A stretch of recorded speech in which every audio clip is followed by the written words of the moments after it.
नमस्कार. सध्या आपण वैदिक संस्कृतीची माहिती घेत आहोत आणि त्यात सप्तर्षींची माहिती घेतली आणि काही ऋषिकांचीही छान माहिती आपण ऐकली. आता आपण वैदिक कालीन गुरुकुल पद्धती कशी होती त्याबद्दल जाणून घेणार आहोत. मंडळी, कसे आहात? मजेत ना?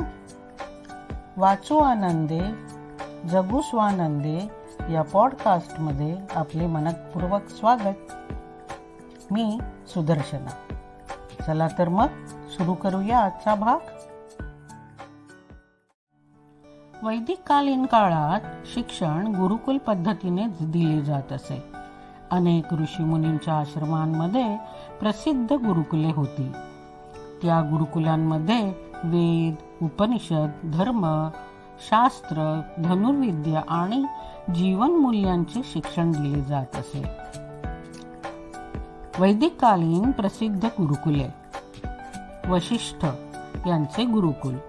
ऋषी वशिष्ठ हे प्राचीन काळातील महान गुरु होते.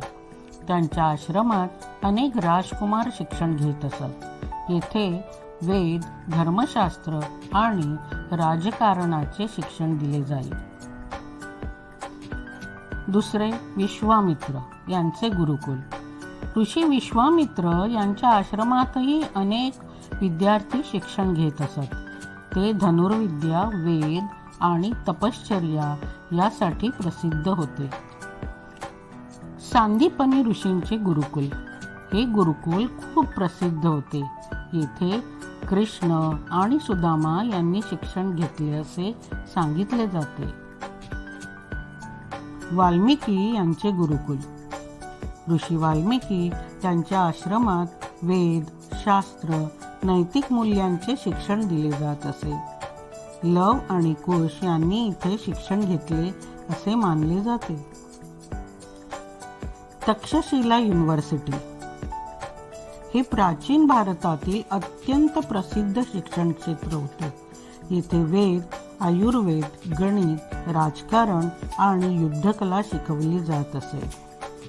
निष्कर्ष, वैदिक कालीन गुरुकुल पद्धतीमुळे विद्यार्थ्यांना केवळ ज्ञानच नाही तर संस्कार, शिस्त, स्वावलंबन आणि नैतिक मूल्ये शिकवली जात. त्यामुळे ही शिक्षण पद्धती भारतीय संस्कृतीचा महत्त्वाचा भाग मानली जात असे. नालंदा युनिव्हर्सिटी हे प्राचीन भारतातील अत्यंत प्रसिद्ध विद्यापीठ होते. हे नालंदा येथे होते. वैशिष्ट्ये अशी होती, हजारो विद्यार्थी आणि शेकडो शिक्षक येथे होते. तत्वज्ञान, व्याकरण, गणित, वैद्यकशास्त्र शिकवले जात असत. जगातील अनेक देशांमधून विद्यार्थी येथे शिक्षण घेत असत. वाराणसीचे गुरुकुल. वाराणसी हे प्राचीन काळापासून शिक्षण आणि संस्कृतीचे मोठे केंद्र होते.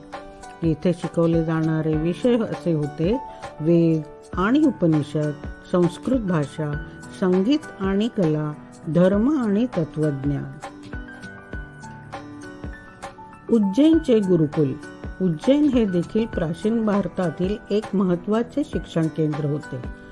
वैशिष्ट्ये अशी होती, गणित आणि खगोलशास्त्रासाठी प्रसिद्ध अनेक ऋषी आणि विद्वान येथे शिक्षण देत असत.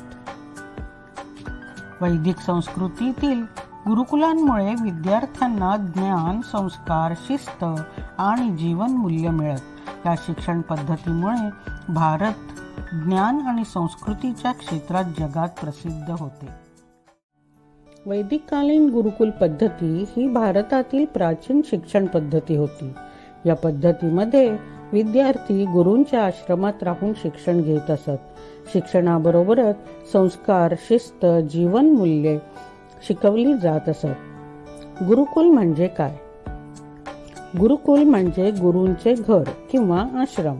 येथे विद्यार्थी गुरूंसोबत राहून शिक्षण घेत असत. विद्यार्थी आपल्या घरापासून दूर राहून साधे आणि शिस्तबद्ध जीवन जगत. गुरुकुल पद्धतीची वैशिष्ट्ये. गुरु शिष्यांचे नाते. गुरु आणि शिष्य यांच्यात खूप आदराचे आणि प्रेमाचे नाते असे. आश्रमात राहणे. विद्यार्थ्यांसाठी गुरूंच्या आश्रमात राहून शिक्षण घेणे हे बंधनकारक असत. साधे जीवन, साधे कपडे, साधे अन्न आणि शिस्तबद्ध जीवन यावर भर दिला जात असे. व्यक्तिमत्व विकास फक्त पुस्तकाचे ज्ञान नव्हे तर चांगले संस्कार, नैतिक मूल्ये, आत्मसंयमन शिकवले जात असत.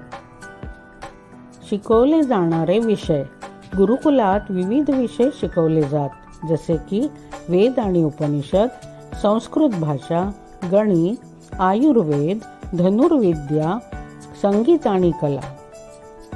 शिक्षण पद्धती शिक्षण प्रामुख्याने मौखिक पद्धतीने दिले जाईल.